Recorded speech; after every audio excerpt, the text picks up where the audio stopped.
Bien, buenos días, hermanos, hermanas. Aprovechamos también, como cada día domingo, de saludar a todos quienes nos ven a través de nuestra página en internet, en www.iglesiacristianalaserena.cl. Y bueno, les bendecimos también desde aquí. Y al igual que nosotros que estamos aquí en el salón, esperamos que la palabra de Dios nos hable hoy día y nos instruya, nos transforme, nos convenza y por supuesto también nos afirme en la fe que ha sido una sola vez dada al pueblo de Dios y que la encontramos solamente en su palabra. El día de hoy vamos a continuar con este macroestudio que comenzamos ya hace varias semanas, relacionado con la madurez espiritual, o el título es la madurez espiritual. Y digo macroestudio porque ciertamente nos ha llevado a desarrollar varios aspectos en los cuales vemos esta obra maravillosa del Espíritu Santo, que ha sido el foco principal del desarrollo del estudio, porque efectivamente el Espíritu Santo es Dios en nosotros, quien nos está dando a conocer los planes de Dios, los propósitos de Dios, y está provocando en ti y en mí como hijos de Dios esa obra que dice Filipenses capítulo 1, verso 6, que Él comienza una obra y la va a llevar a término. Por lo tanto, de alguna manera estamos nosotros sujetos a esa obra dentro de nosotros para poder efectivamente cumplir. Cuando digo cumplir, no estoy refiriéndome solamente al hecho de hacer algo por el solo hecho de hacerlo, sino que cuando hablamos de cumplir, hay todo un proceso maravilloso de transformación en nosotros de manera sobrenatural y que además produce un fruto totalmente ajeno a nosotros, pero que efectivamente demuestra que es Dios obrando en nosotros. Entonces, hemos analizado el tema del Espíritu Santo en relación a la madurez espiritual. Por supuesto, el Espíritu Santo fue quien nos condujo al arrepentimiento. Cuando estábamos muertos en delitos y pecados, Él, ¿no es cierto?, nos dio vida por medio de nuestro Señor Jesucristo, dice el libro de Efesios. También el Espíritu Santo genera en nosotros el proceso de la santidad. Sed santos porque yo soy santos. Cuando estábamos muertos espiritualmente, era imposible que pudiésemos siquiera comenzar el proceso. Por lo tanto, una vez que ya hemos sido salvados y convencidos con ese arrepentimiento y la presencia y la vida que el Espíritu Santo da, entonces dice que nosotros comenzamos este proceso de santidad. El Espíritu Santo nos provee de una sabiduría espiritual de lo alto. El Espíritu Santo provoca en nosotros que el dominio propio comience a gobernar nuestras acciones, nuestras palabras, nuestras decisiones. El Espíritu Santo nos da la capacidad de discernir aquello que no teníamos cuando estábamos muertos espiritualmente, y por supuesto lo que revisamos la semana pasada, el Espíritu Santo nos define como hijos de Dios. Y la definición, que fue lo último que vimos la semana pasada, provoca por supuesto un cisma entre el mundo y nosotros. Y es una realidad que no es fácil de asumir, pero es una realidad para la cual estamos preparados, porque el mismo Espíritu Santo nos prepara para vivir una vida, ¿no es cierto?, de santidad. Y si vivimos una vida que agrada a Dios, tengan por seguro que esa vida va a desagradar al mundo, va a desagradar, por cierto, a todo aquello que no es de Dios. Por eso es que el cristiano nunca debe asumir que el hecho de serlo le va a generar una situación de apoyo o de aceptación por todas las personas que nos rodean. Dice el mismo Señor Jesucristo que muchas veces los enemigos estarán dentro de nuestra propia casa. Entonces, Él está colocando bien claramente cuáles son las dimensiones de esta diferencia, ¿no es cierto?, que no es parcial, es una diferencia radical. Nosotros tenemos que aprender que la palabra de Dios no es parcial, la palabra de Dios es radical. Las estructuras que la palabra de Dios nos enseña, o cómo es que la palabra de Dios construye nuestra fe por medio del Señor Jesucristo, genera una realidad totalmente absoluta. En la palabra de Dios no hay situaciones intermedias referente a lo que es la visión doctrinal que el Señor nos enseña.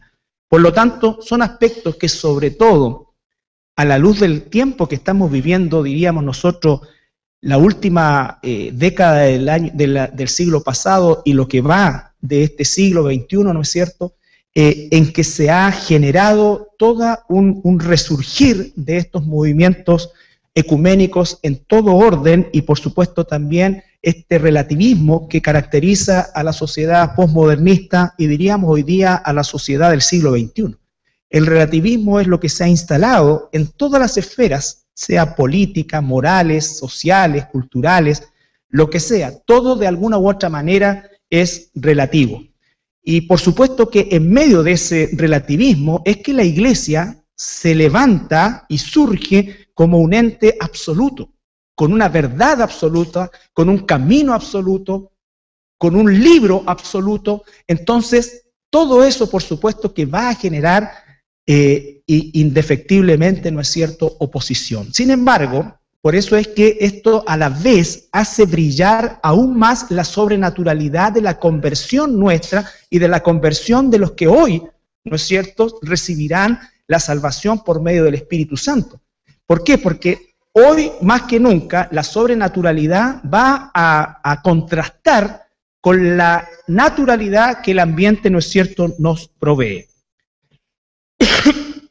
El día de hoy vamos a analizar otro fruto de esta madurez espiritual que el Espíritu Santo, por supuesto, genera en nosotros, y es la unidad. La palabra de Dios nos dice efectivamente que el pueblo de Dios está llamado a la unidad. Y por supuesto, inmediatamente cuando nombramos la palabra unidad, nosotros, si hemos hecho una revisión de la prensa, de las noticias, en fin, de todo lo que sale en Internet, nos damos cuenta que la unidad es una situación que verdaderamente está sumergida en esta cultura de lo relativo. Por lo tanto, ¿qué es verdaderamente la unidad según lo que Dios nos dice? Esto es súper importante, hermanos, porque, vuelvo a insistir, los tiempos que vivimos son inmensamente peligrosos. Están claramente descritos en la palabra de Dios y son la antesala de lo que generará los eventos previos al rapto. Estamos en la época de los dolores de parto. Por lo tanto, como iglesia debemos estar preparados y debemos tener una actitud absolutamente positiva y alegre hacia el Evangelio, no así hacia el mundo, desde el punto de vista de saber que todo lo que hoy día nosotros conocemos como tal va a perecer. Dios va a hacer todas las cosas nuevas. Entonces, no significa que vivimos de una manera irresponsable en el mundo, sino que significa que vivimos con una esperanza distinta, una esperanza superior, una esperanza indestructible, una esperanza que nos da directamente el Señor. Quien, por supuesto, habló más acerca de la unidad es nuestro Señor Jesucristo, y en su oración sacerdotal del capítulo 17 del Evangelio de Juan, si me acompañan allá, Evangelio de Juan, capítulo 17, son 26 versículos que consignan una profunda petición de nuestro Señor Jesucristo al Padre por la iglesia, por aquellos que serían llamados a salvación, aquellos que serían, se les daría vida, ¿no es cierto?, estando muertos. Juan 17, pero vamos a detenernos solamente en el versículo 20 al 26. Es una porción amplia para que podamos tener un porcentaje importante de contexto. Jesucristo, esta oración sacerdotal tiene un foco específicamente en la iglesia, en quienes son hijos e hijas de Dios. El énfasis del versículo 20 dice: mas no ruego solamente por estos, sino para los que han de creer en mí por la palabra de ellos. Recuerda que la iglesia se sustenta sobre el fundamento de la enseñanza de los profetas y de los apóstoles. Por eso es tan terrorífico, tan herético, que el día de hoy se levante un movimiento apostólico reclamando las mismas, ¿no es cierto?, atribuciones de los apóstoles originales. ¿Por qué? Porque la doctrina de la iglesia está basada, ¿no es cierto? La Biblia está escrita por los profetas del Antiguo Testamento y por los apóstoles del Nuevo Testamento, entendiendo la concepción de profeta en el Nuevo Testamento como quien proclama una verdad ya dada. Por eso el apóstol Pablo dice: la fe que una vez ya fue dada, ¿no es cierto? Ahora todos nosotros, yo en este momento estoy ejecutando por la gracia de Dios una labor profética, pero en función de lo que ya está escrito. Y es lo que hablamos, la iluminación. No existen hoy día personas que reciban nueva revelación, ni tampoco inspiración desde el punto de vista de que el Espíritu Santo va a revelar algo nuevo. Hoy día recibimos inspiración del Espíritu Santo para hablar bajo un concepto de iluminación lo que ya está escrito.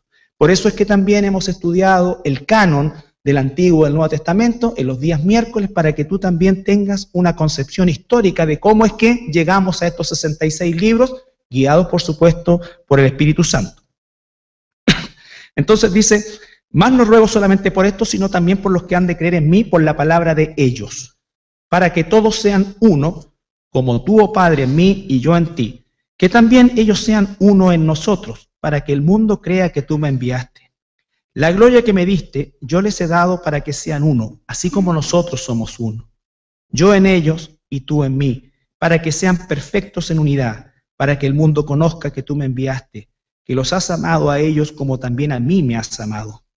Padre, aquellos que me has dado, quiero que donde yo estoy, también ellos estén conmigo, para que vean mi gloria que me has dado, porque me has amado de antes de la fundación del mundo. Padre justo, el mundo... Escucha esto, el mundo no te ha conocido, pero yo te he conocido y estos han conocido que tú me enviaste. Y les he dado a conocer tu nombre y lo daré a conocer aún para que el amor con que me has amado esté en ellos y yo en ellos. Entonces es una porción maravillosa de la oración de nuestro Señor Jesucristo por aquellos que contemporáneamente estaban con Él y con todos los que vendríamos a lo largo de la historia de los siglos, llamados por el Padre para la gloria de su Hijo, en la persona, ¿no es cierto?, y en la obra del Espíritu Santo. Pero hace hincapié varias veces en la palabra unidad, uno, ¿no es cierto? Y por supuesto que esa unidad es un deseo de Dios, pero por otro lado, ¿no es cierto?, nos está diciendo que esa unidad está bien determinada por el mismo Señor Jesucristo. La unidad no es conforme al pensamiento humano, ni menos del mundo. La unidad es conforme al propósito y a los requisitos de Dios.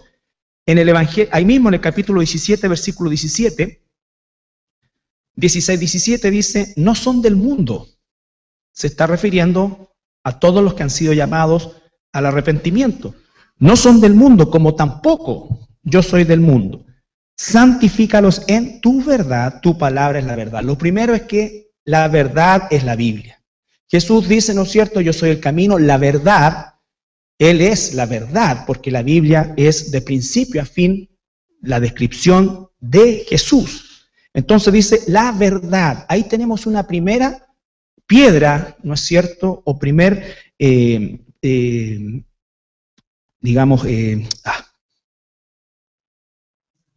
pilar, gracias. Un primer pilar de esta situación, ¿no es cierto?, de lo que significa la unidad. La unidad del pueblo de Dios verdadero está basado en la Biblia. Esa es la verdad. La Biblia es la verdad. No es el libro del Mormón, no es la tradición católica, no es la tradición evangélica incluso, no son las tradiciones, no son los pensamientos, no son las ideas, no son las filosofías, es la Biblia y solo la Biblia. El grito de los reformadores, la sola escritura, solo la Biblia, solo la Biblia. ¿Cuán lleno estamos hoy día nosotros de...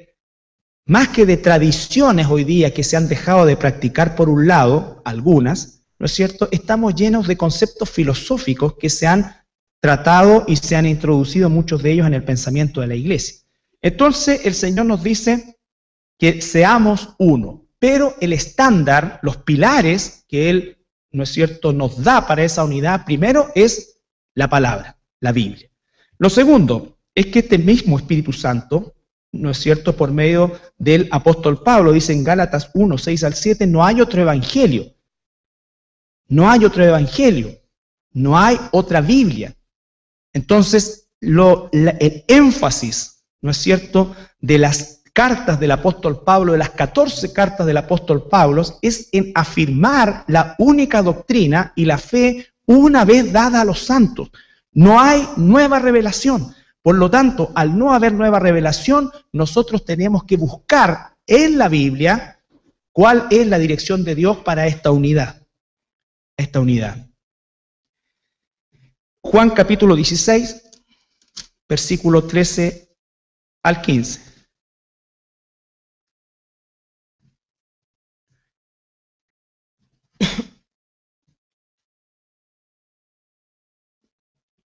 Entonces, primer pilar es la Biblia. La Biblia puede resultar casi de perogrullo para nosotros, pero es increíble que no es así. No es así. Muchas veces. Juan 16, 13 al 15, cuando venga el Espíritu de verdad, ese que vino a tu vida y a mi vida un día, y nos convenció de pecado, de justicia y juicio, y nacimos sobrenaturalmente a la vida espiritual en la cual antes estábamos muertos. Entonces dice, pero cuando venga el Espíritu de verdad, vuelvo a insistir, verdad, Biblia. Tu palabra es la verdad. La Biblia es la verdad. Entonces el Espíritu Santo, ¿dónde nos va a guiar? A la Biblia. A la Biblia. Él os guiará a toda la verdad, porque no hablará por su propia cuenta, sino que hablará todo lo que oyere y os hará saber las cosas que habrán de venir. El Espíritu Santo, recuerden que cuando Juan está escribiendo acá, el Nuevo Testamento no está escrito, él está escribiendo, ¿no es cierto? Y se está desarrollando el proceso del Nuevo Testamento. Lo que nos está diciendo es que la Biblia es la palabra de Dios y que el Espíritu Santo nos va a guiar a toda verdad que está por escribirse. ¿No es cierto? Entonces, no va a hablar por su propia cuenta. Recuerden ustedes cuando dice la palabra en la carta de Pedro, ningún profeta ni ningún inspirado por Dios habló por su propia cuenta, sino que fueron inspirados por el Espíritu Santo y hablaron lo que el Espíritu Santo les dio. Y el Espíritu Santo les dio lo que el Padre les dio. Jesús cuando estuvo acá dijo, yo no hago nada ni digo nada que el Padre no me haya dado. Todo tiene una conexión en este proceso trinitario, ¿no es cierto?, sobrenatural, que a la vez es uno, porque hay una concordancia entre lo que dice el Padre, entre lo que dice el Hijo y a dónde nos guía el Espíritu Santo. Entonces, Él, fíjense ustedes, me glorificará. ¿A dónde nos va a guiar el Espíritu Santo? A toda verdad. ¿Y a qué? ¿Cuál es esa verdad? Que glorificaremos a Jesús, porque tomará de lo mío y os lo hará saber. Todo lo que tiene el Padre es mío, por eso dije que tomará de lo mío y os lo hará saber. Se produce esta simbiosis trinitaria, ¿no es cierto?, sobrenatural y maravilloso, que por un lado nos da una unidad, pero con Padre, Hijo y Espíritu Santo. ¿Qué es lo que nos está diciendo? Nos está guiando a toda verdad y parte importante y vital de esa verdad es adorar a Jesús. El ministerio del Espíritu Santo es llevarnos a adorar a Jesús por medio de la verdad, por medio de la Biblia. En Primera de Juan ahora. Primera de Juan, la carta de Juan.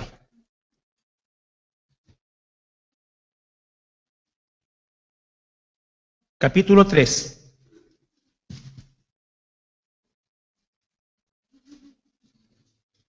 Versículo 24.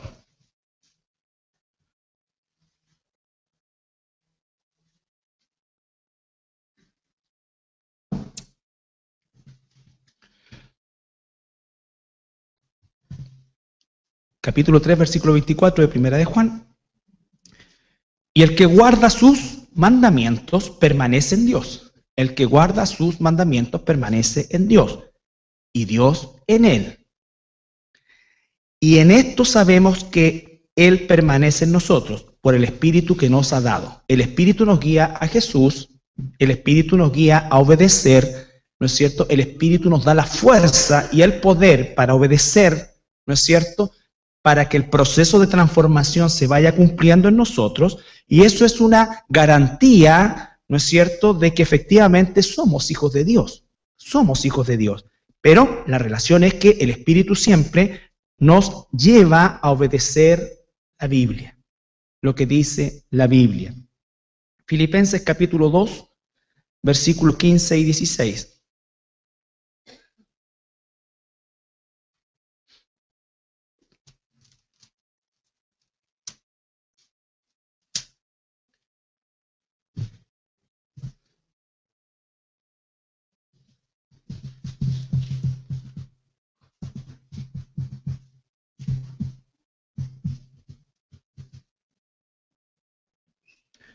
Filipenses capítulo 2, versículo 15 y 16. Asidos de la palabra de vida, para que en el día de Cristo yo pueda gloriarme de que no he corrido en vano, ni en vano he trabajado.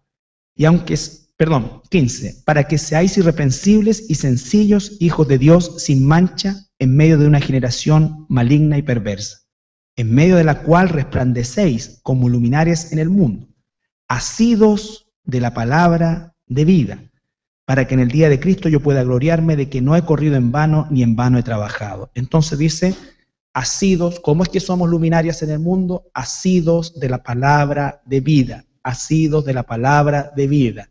¿No es cierto? Otra vez el estándar, la palabra. Recuerde que estamos viendo cómo es que establecemos nosotros el concepto de unidad e interpretamos bíblicamente la unidad por la cual oró nuestro Señor Jesucristo en el capítulo 17 de Juan, como una prioridad. Entonces, el pilar principal, la palabra. La palabra nos guía, ¿no es cierto? El Espíritu Santo usa la palabra y el Espíritu Santo nos guía a Cristo. Efesios capítulo 3, versículo 14 y 21. 14 al 21.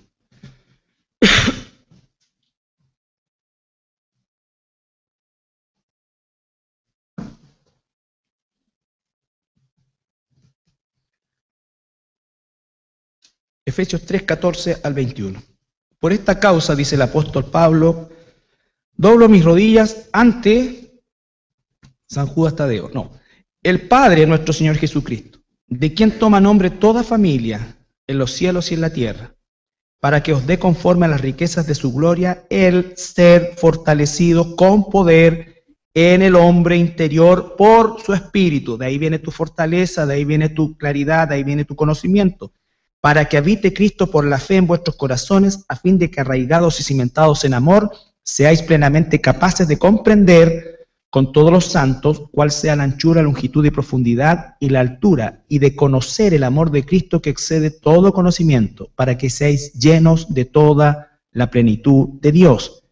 Y aquel que es poderoso para hacer todas las cosas mucho más abundantemente de lo que pedimos o entendemos, según el poder que actúa en nosotros. A Él sea gloria en la Iglesia, en Cristo Jesús, por todas las edades, por los siglos de los siglos. Amén. Casi un pasaje de doxología, ¿no es cierto?, de alabanza, que hace énfasis en que el Espíritu Santo nos guía a Cristo, al ministerio de Cristo. Y cuando nos guía al ministerio de Cristo, nos guía también al Padre.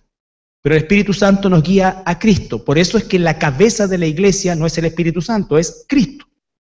Entonces, cuando nosotros estamos viendo este concepto de unidad, tenemos que ver, en primer lugar, la Biblia.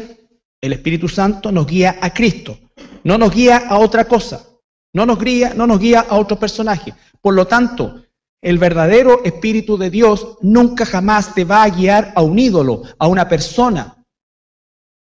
El Espíritu Santo te va a guiar a Cristo, te va a guiar a su palabra, te va a guiar a todo aquello que tiene que ver con la adoración al único Dios verdadero, a su Hijo y a su Hijo Jesucristo. Colosenses 1, 24.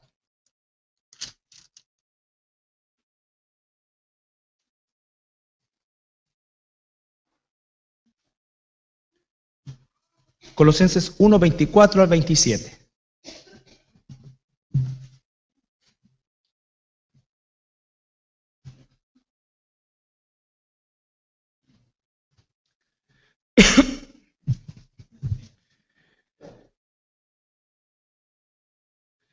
Ahora me gozo, dice el apóstol Pablo, en lo que padezco por vosotros y cumplo en mi carne lo que falta de las aflicciones de Cristo por su cuerpo que es la iglesia, de la cual fui hecho ministro según la administración que de Dios me fue dada para con vosotros, para que anuncie cumplidamente la palabra de Dios. Otra vez, el misterio que había estado oculto desde los siglos y edades, pero que ahora ha sido manifestado a sus santos, a quienes Dios quiso dar a conocer las riquezas de la gloria de este misterio entre los gentiles, que es Cristo en vosotros, la esperanza de gloria. ¿Cuál es la gloria?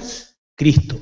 ¿Qué es lo que no sabían los profetas del Antiguo Testamento? Que inquirían para ver de qué se trataba esto.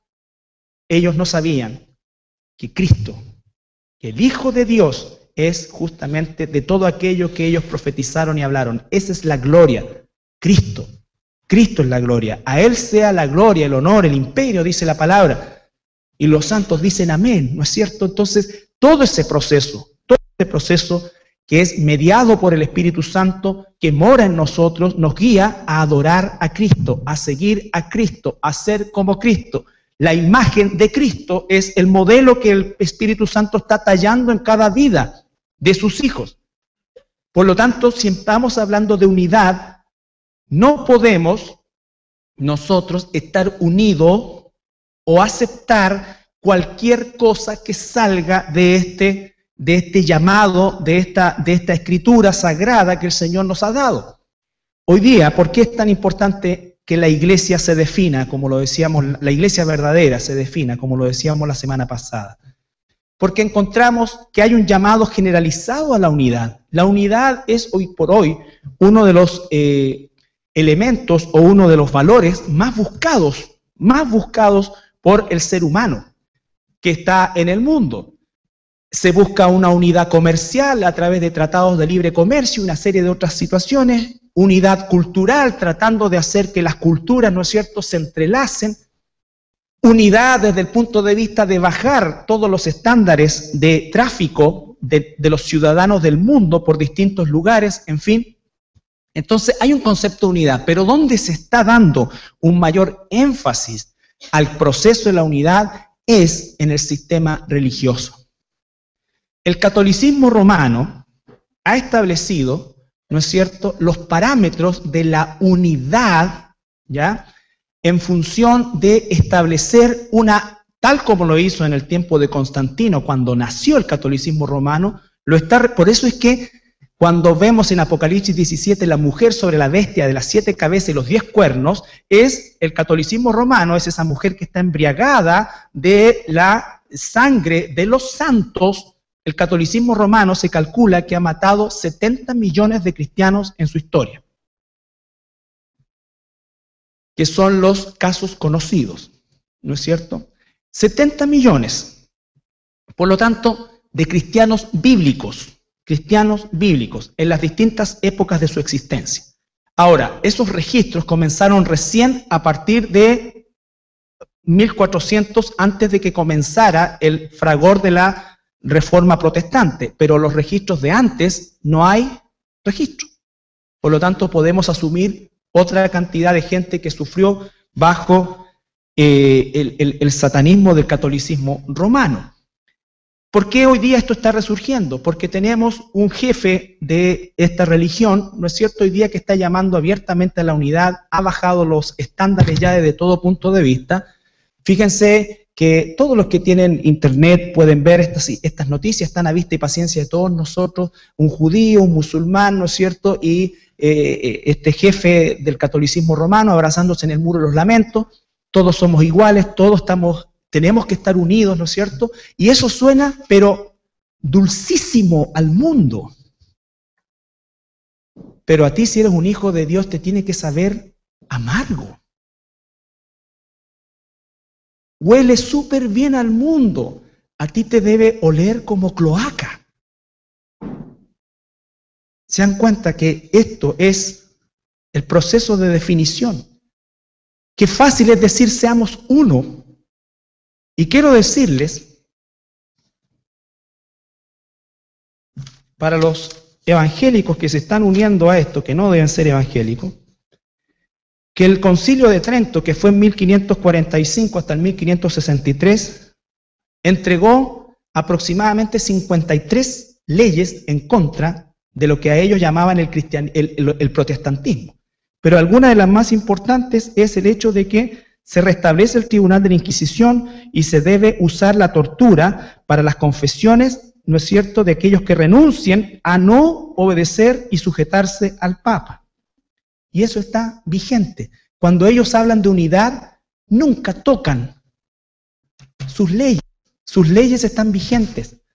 Son los otros que bajan o quitan sus leyes. El ecumenismo no es unir a todas las religiones. El ecumenismo es todas las religiones bajo el paraguas del catolicismo romano. Ahora lo último es, este Papa ya invitó formalmente a los musulmanes a orar en el Vaticano. Por primera vez en la historia del Vaticano, ¿no es cierto?, va a sonar la sirena musulmana que suena en los países musulmanes, que llama a la oración. No se sabe si va a ser las 5 veces que se escucha, ¿no es cierto?, en los países musulmanes, pero ya hay, entre comillas, un paso adelantado, y por supuesto que esto genera una expectación gigantesca en el mundo. Entonces, yo quiero que la iglesia vea la claridad de esto. Tú puedes ser fiel o infiel a Dios en las pequeñas o en las grandes cosas. A lo mejor tú no vas a estar en una situación de esas características, pero el silencio, el hacer que las personas asuman esto como una verdad y tú guardar silencio sin decir una palabra, eso, hermano, es odiar a las personas. Eso no es amor de Dios, eso es odiar a la gente. Si la gente te rechaza, es parte del proceso. Pero tal como dice la carta de Corintios, cuando tú predicas la verdad, siempre hay la esperanza de que quizás, como dice la misma carta de Corintios, Dios les conceda o les haya concedido que se arrepientan. Yo no lo sé. Pero no puedo dejar que las personas vivan en esa, no ignorancia, por supuesto ignorancia de la Biblia, en esa mentira. Porque no solamente son ignorantes, sino que viven una mentira. Y yo creo que hay millones de hermanos nuestros que se encuentran esclavos en ese sistema y en otros sistemas y en cualquier otro sistema e incluso en muchas iglesias apóstatas que hay el día de hoy. Pero si el pueblo de Dios, aquellos que por el privilegio y la gloria de Dios y solamente por la misericordia y la gracia nos ha concedido el conocimiento de la verdad, callamos, entonces no estamos haciendo nuestra función. Y estamos en deuda con Dios. Y estamos en deuda con Dios. Dios media todo el proceso, claro, pero tú y yo tenemos una responsabilidad. Ir por todo el mundo y predicar el Evangelio. Eso es lo que tú tienes que hacer. Si la persona es o no es hijo de Dios, eso no es algo que te incumba a ti ni a mí. El mandato para todo hijo de Dios que ha sido salvado por la gracia de Dios, que ha sido iluminado por el poder del Espíritu Santo para entender la Escritura y ha recibido el poder para obedecer la Escritura, tiene que predicar el Evangelio. Y el Evangelio no es Dios te ama, el Evangelio es arrepiéntete. Arrepiéntete. Sal de ella, pueblo mío, dice Apocalipsis a la población de cristianos esclavizados en el catolicismo romano. La ramera está embriagada del vino que es la sangre de los mártires. Pero hay un grito que dice, sal de ella, pueblo mío. Los que sean pueblo van a salir. Pero si tú no gritas, no estás haciendo tu función. No estás haciendo tu función.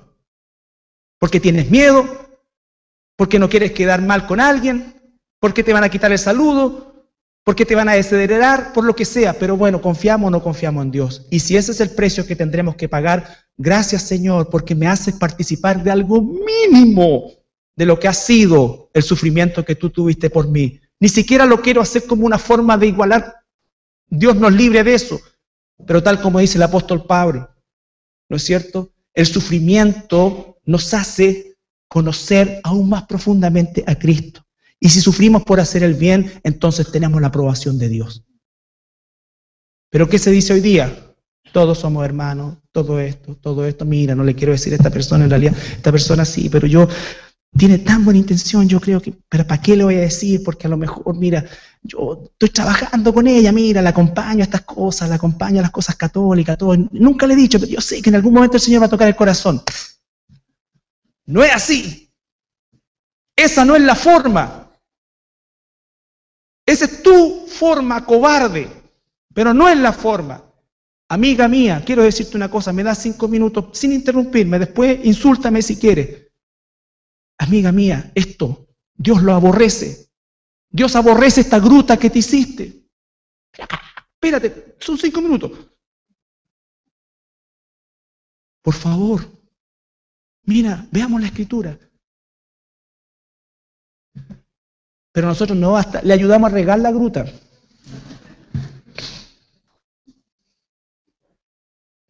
¿No es cierto? La pintamos. Le hacemos los ojos al mono que está dentro. No. No es así. Pero que vamos a resultar violentos, faltos de amor, no sé. Todo lo que sea insensible. Algunos tienen una forma, otros tienen otra forma. Pero el amor de Dios. Por eso había un Pablo y había un Bernabé. Bernabé no era aguachento, Bernabé tenía otra forma, tenía otro corazón, pero nunca Bernabé le iba a decir a alguien, no, mira, si Diana de los Éfesos en realidad tiene un corazón para Dios. No, nunca habría dicho eso, no confundan. Porque muchos de estos tibios se dicen, no, es que yo tengo el espíritu de Bernabé. No, tenía el espíritu de Satanás, no de Bernabé. Bernabé jamás habría aprobado algo que no es de Dios. Él a los cristianos inmaduros les daba otra oportunidad. Pablo tenía una urgencia. Nadie puede criticar a Pablo. Este falló, yo necesito, porque el Espíritu Santo me compunge para ahí llegar hasta allá. Tengo una sola vida y no tengo tiempo para estar amamantando ni sacándole la cacuca a cristianos inmaduros. Pero había otro que sí podía. Pero cristianos, no musulmanes, católicos, ateos, no. Cristianos. Así que todos aquellos que se creen con el espíritu de Bernabé y no le dicen nada a los católicos, no le dicen nada a los musulmanes, sabiendo, no le dicen nada a los testigos de Jehová, no le dicen nada a los mormones, no le dicen nada a los ateos, no le dicen nada a los que están en iglesias carismáticas apóstatas, aquellos que han torcido la ley y han transformado la palabra de Dios en herejía y son apóstatas y no dicen nada, entonces esa gente no tiene el espíritu de Bernabé, tiene el espíritu del mundo. ¿Qué quiere quedar bien? Como decía la canción en la época mía, nunca quedan mal con nadie. Nunca quedan mal con nadie. Y así todo el mundo te quiere, todo el mundo te ama, todo el mundo te invita. Entonces, la realidad de las cosas es, hermanos, que estamos en medio de una época espantosa. Espantosa porque nadie toma el toro por las astas o lo que sea, o la Biblia con las dos manos. Nadie, porque de alguna manera hemos perdido el celo por la verdad de Dios. Y ese es el llamado para esta iglesia, para este rebaño que el Señor nos ha dado para guiar y alimentar. Nosotros tenemos que establecer lo único que la Biblia nos dice: sujetarnos en la verdad, vivir por la verdad, predicar la verdad. Los resultados son de Dios, no de nosotros. Pero nosotros tenemos un llamado bien claro: ir y predicar el Evangelio. Y Pablo dice, no hay otro Evangelio, no hay otra verdad, no hay otro camino, no hay otra salvación. ¿Cuántas personas hay que son hijas de Dios en tu familia? No lo sé. En la mía tampoco no lo sé, pero de ti y de mí deben escuchar un mensaje siempre único, definido. Nosotros estamos y vivimos en una cultura católica romana, ¿no es cierto? Muchos de ustedes han luchado y han tenido desazones, ¿no es cierto? Y han sido muchas veces criticados porque han dejado de hacer tal o cual cosa o no han participado de tal o cual cosa. Pero díganme algo, todos los que han pasado por eso, hoy día la gente que está alrededor tuyo sabe exactamente qué es y en quién tú crees. Hay cristianos que yo conozco y que no sé en qué creen, o en quién creen, o que se llaman cristianos, ni sé si son cristianos, porque le hacen a todo. Y todos son buenos. Si a mí no me cabe duda que hay musulmanes que son más buenas personas que nosotros, o que mí por lo menos. Pero eso no tiene que ver con la salvación. No tiene que ver con la salvación. Entonces, hermanos míos, la unidad por la cual oró el Señor Jesucristo en el huerto de Getsemaní por todos nosotros a lo largo de la historia, es una unidad totalmente distinta a la que hoy día se está tratando de promover. Yo no estoy haciendo un llamado a la guerra. Por si no sabía, estamos en guerra. Entonces, esa situación, aquí nunca ha habido tiempos de paz, por el amor de Dios. Estamos en guerra. El que hoy día este jerarca haga todos estos anuncios, personas que se llaman cristianos abiertamente le dan su apoyo y se comprometen en el proceso. Lo más probable es que no sean cristianos, y si lo son, se van a arrepentir. Se van a arrepentir. El ecumenismo es una creación del infierno, no es algo que Dios ha establecido. La canción del famoso artista, ¿no es cierto? Que ustedes ya saben quién es, porque ahora nos pueden demandar a la iglesia, ¿no? ¿Es cierto? Si nos desviamos, te pedimos que nos permita regresar. Ya, se desvió, le escribieron así, todo el mundo, explicándolo bien. ¿Dónde está el arrepentimiento? ¿Qué es lo que vemos? Endurecimiento. Haciendo inerte la propia canción. Entonces, vuelvo a insistir. Yo, mira, para muchas personas soy un monstruo. O sea, no por la cara, por lo que digo. Aparte de la cara, por lo que digo. Pero es la verdad. Yo prefiero que me odien, pero la verdad, yo no los odio. No crean ustedes que esto es agradable, esto es doloroso. Es doloroso. ¿Qué más quisiera, te juro, qué más quisiera en mi carne que hubieran 150.000 caminos? Pero mi espíritu y el Espíritu de Dios que mora dentro de mí dice, no, hay uno. No hay más. Finalmente, cuando nosotros hacemos el llamado, hacemos todo lo que hacemos, el Señor nos dice la enseñanza de la separación. La definición te va a llevar a separarte. Primera de Corintios 5, rapidito.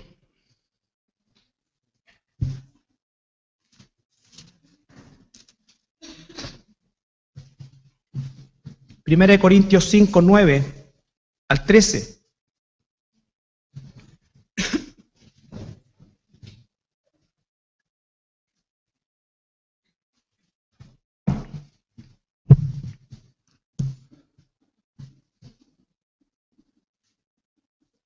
Casi yo creía que el tema de el Corán entrando al muro de Jerusalén era casi como la abominación desoladora, pero es la antesala, algo así, cuando el anticristo se siente ahí en el templo reconstruido. Efesios 5, 9 al 11. Perdón, 1 Corintios 5. Muy bien, están despiertos. Os he escrito por carta que no os juntéis con los fornicarios, no absolutamente con los fornicarios de este mundo, o con los avaros, o con los ladrones, o con los idólatras, pues en tal caso sería necesario salir del mundo. Más bien os escribí que no os juntéis con ninguno que llamándose hermano fuere fornicario, o avaro, idólatra, o maldiciente, o borracho, o ladrón, con el tal ni aún comáis. Porque ¿qué razón tendría yo para juzgar a los que están afuera? ¿No juzgáis vosotros a los que están dentro? Porque los que están fuera, Dios los juzgará. Claro, Dios. Porque no son hijos de Dios. Nosotros estamos llamados a lo que está la iglesia. Quitad pues a ese perverso entre vosotros. Segunda de Juan, capítulo 4, versículo 11.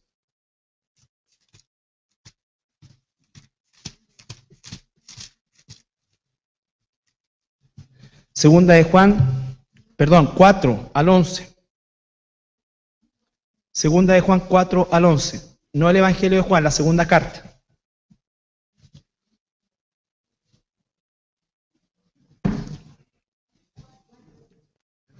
4 al 11. Tiene un solo capítulo. Es una carta tipo postdata, chiquitita. Mucho me regocijé porque he hallado a algunos de tus hijos andando en la verdad. ¿Cuál era el regocijo del apóstol? Que sus hijos andaban en la verdad, conforme al mandamiento que recibimos del Padre. Y ahora te ruego, Señora, no como escribiéndote un nuevo mandamiento, sino el que hemos tenido desde el principio. No escribiéndote un nuevo mandamiento, nunca hay cosa nueva. El que hemos tenido desde el principio, que nos amemos unos a otros. Y este es el amor, que andemos según sus mandamientos. ¿Cuál es el amor? Que andemos según sus mandamientos. Este es el mandamiento, que andéis en amor como vosotros habéis oído desde el principio. Porque muchos engañadores han salido por el mundo que no confiesan que Jesucristo ha venido en carne. Quien hace esto es el engañador y el anticristo. Mirad por vosotros mismos para que no perdáis el fruto de vuestro trabajo, sino que recibáis galardón completo. Cualquiera que se extravía y no persevera en la doctrina de Cristo no tiene a Dios. El que persevere en la doctrina de Cristo, ese sí tiene al Padre y tiene al Hijo. Si alguno viene a vosotros y no trae esta doctrina, no lo recibáis en casa. Y le digáis bienvenido. Porque el que le dice bienvenido participa de sus malas obras. Mira. ¿Viste si la Biblia es más drástica que lo que hacemos nosotros?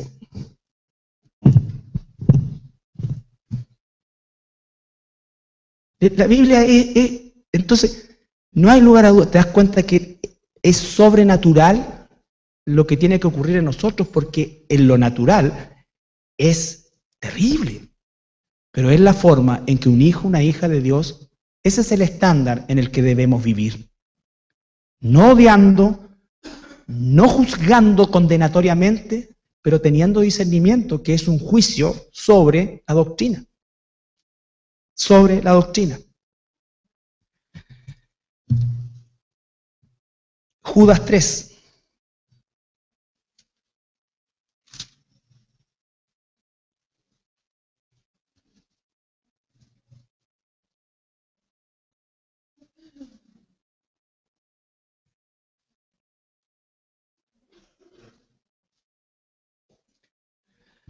Amados, por la gran solicitud que tenía de escribiros acerca de nuestra, otra vez, común salvación, mandamiento una vez dada, palabra una vez dada. Amados, por la gran solicitud que tenía de escribiros acerca de nuestra común salvación, me ha sido necesario escribiros, exhortándoos que contendáis ardientemente por la fe, que ha sido una vez dada a nosotros, a los santos. Nosotros, cuando dice contender por la fe, es cuando cualquier cosa que se levanta en contra de la palabra de Dios, nosotros tenemos que tener una reacción. Si algo se levanta en contra tuyo y te dicen, mira, quiere acá, si quieres, quédate calladito y deja pasar nomás. Ahí la cosa ya es un poco de cada uno.